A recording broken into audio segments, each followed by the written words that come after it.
Perhaps the most challenging commercial vehicle a professional driver will operate is the transport, because it is used to transport cargo that tends to move and continue moving while in transit.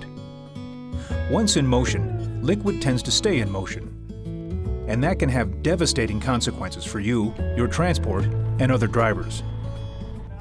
Driving defensively is the key to avoiding accidents. Always wear a seatbelt. Obey traffic laws.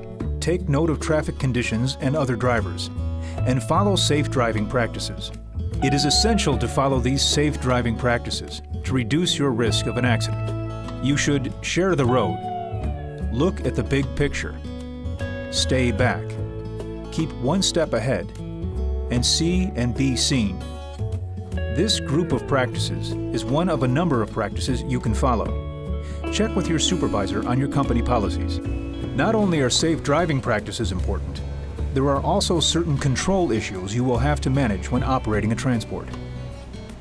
Take into consideration the following conditions and potential hazards to improve your ability to maintain control of your vehicle. Your load has a high center of gravity. Sudden turns change the center of gravity, causing your load to move outward quickly. When you turn, your load will move in the opposite direction of that in which you are turning. This sideways sloshing can cause your vehicle to roll over if you are going too fast. When making a right or left-hand turn at an intersection or going through a roundabout, think ahead. Slow down gradually to reduce the amount of movement your load will make as you turn. Negotiate turns well below the posted speed limit because of all the forces working on your load. Pay extra attention when entering or exiting a ramp. If you are going too fast, the movement of your load can increase your risk of a rollover. Combined with a high center of gravity, liquid sloshing and surging can cause you to lose control of your vehicle. Transport cargo is almost always in motion, and the movement of that cargo will affect the way your transport handles. This movement of liquid cargo is commonly referred to as sloshing and surging. How you control your vehicle will impact the amount of sloshing and surging. Your transport has one large compartment which may contain baffles. These help cut down on the motion of fluid within the tank, making the transport easier to control. There are 3 rules of physics that will help you understand why your cargo sloshes and surges and how you can keep it under control. Centrifugal force is what will propel your load forward, backward, or outward based on your transport's movement. Sudden braking or turning will put your load in motion quickly. Momentum relates to the force or speed of movement. Once the liquid in your transport begins to move, it continues to move. Even when you stop your transport, the load will continue to move for a period of time. Inertia is the law of physics that states when matter is at rest or without movement, it tends to stay motionless.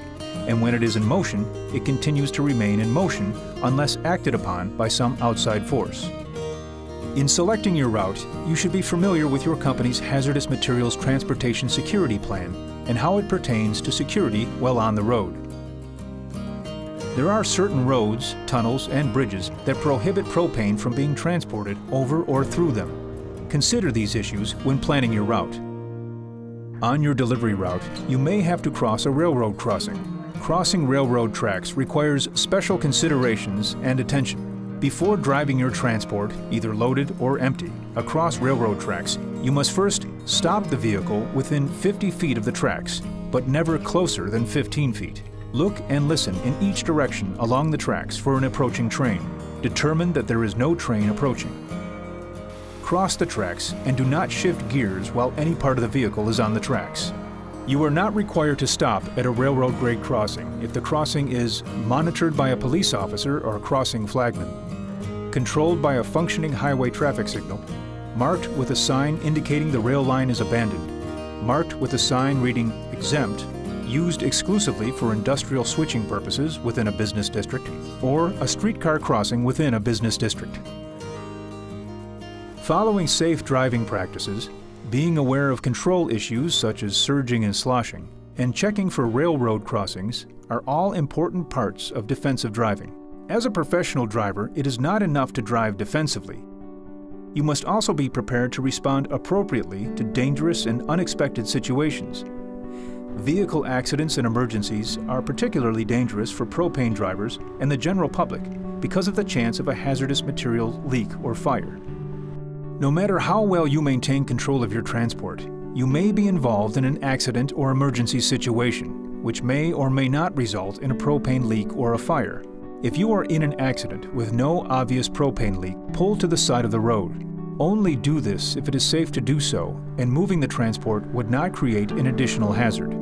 Then set the parking brake, shut down the engine, and turn on the emergency flashers. Exit the vehicle.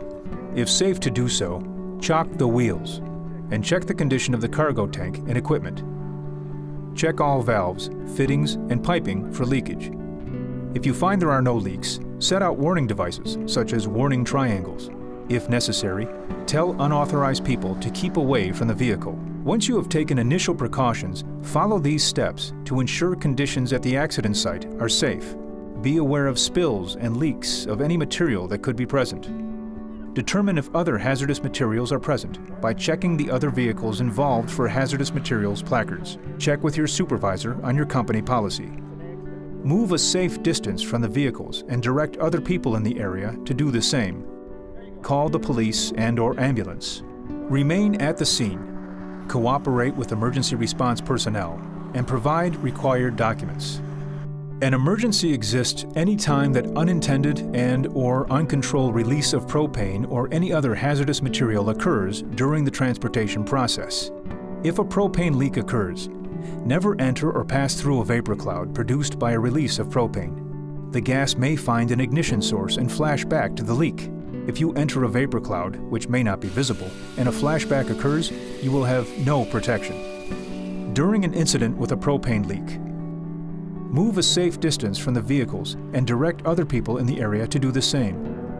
Do not enter the cab of the vehicle to shut down the engine if you suspect gas is in the area. Avoid creating additional ignition sources such as opening a cab door or using a cell phone near the vehicle. From a safe distance away, call emergency personnel or 911 and then your supervisor. Not only do you need to be prepared for a propane leak, but you also must know what to do if a fire breaks out.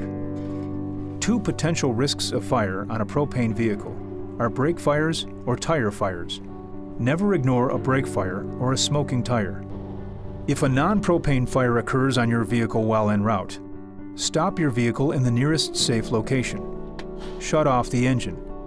Exit the cab and call emergency personnel or 911. If it is safe to do so, use a portable fire extinguisher to contain small fires and prevent them from spreading. Keep in mind that your safety and the safety of others always comes first. Notify your supervisor when it is safe to do so.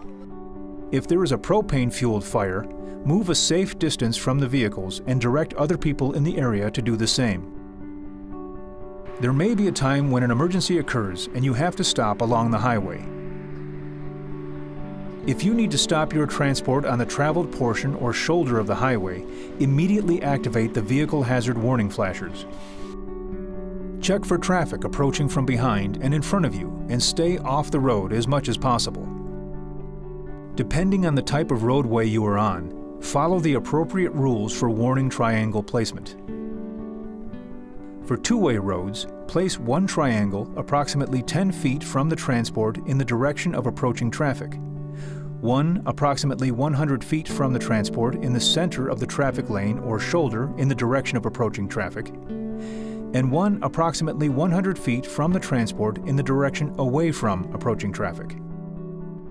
For one-way or divided highways, place one triangle 200 feet and another at 100 feet in the direction toward approaching traffic in the center of the lane or shoulder in which your transport is stopped.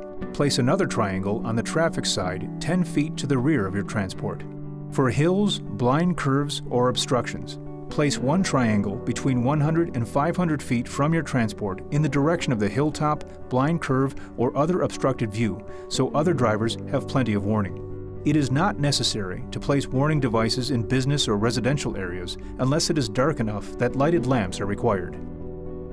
If fuel, any other flammable liquid, or combustible liquid or gas seeps or leaks from a fuel container or a transport stopped on a highway, do not place any warning signal which produces a flame. In fact, the Federal Department of Transportation forbids flame-producing warning devices, such as flares, on cargo motor vehicles used for the transportation of propane.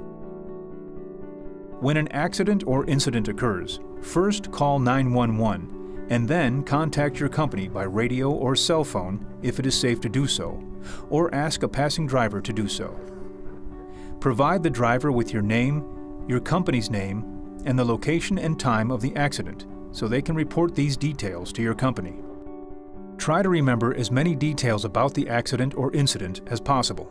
Take note of the county, date, time, and location, the condition of the vehicle, the name, address, phone number, vehicle license plate, and number of drivers involved, the extent of injuries, the classification, name, and quantity of hazardous materials involved, if available, the type of event, if there is any hazmat spillage, and whether a continuing danger to life exists at the scene, and the names of any major roadways that have been closed, and if an evacuation of the general public was ordered. Your company will need this information from you, so it can be reported to the DOT. While you cannot always avoid being involved in an accident or incident, you can reduce the likelihood of their severity and occurrence. Understand how to properly maintain control of your vehicle, and know what to do if you are involved in an accident or incident. In the case of an accident, it can be a very emotional time, so you try to remain calm, try to think clearly, and again, follow proper procedure, notify the proper authorities. If there's injuries, that's very important. But again, your responsibility is the safety of the propane. If there is a leak, then you have to follow necessary procedures to control that leak as best you can in traffic around you. You shut the vehicle off, you get out, determine what has happened, and as quickly as you possibly can. If there is a leak, you try to determine what's leaking and if it's possible to contain the leak. It's not always possible. If it's not, then you have to follow a procedure in keeping vehicles and people away. And by shutting the vehicle off, you're shutting off a source of ignition also. But it's necessary to determine wind direction, which direction the vapor's blowing in, and the safety of yourself and others. And if at all possible, try to contain the leak. If it's not, then be prepared to tell emergency personnel what's happened and to give them as much information as you can. The location, tell them you're hauling propane, and that emergency personnel need to be aware of that. Tell them if you have a leak or don't have a leak, that's important in their response. And of course, tell them the location of where it is and whether or not there are injuries involved or not.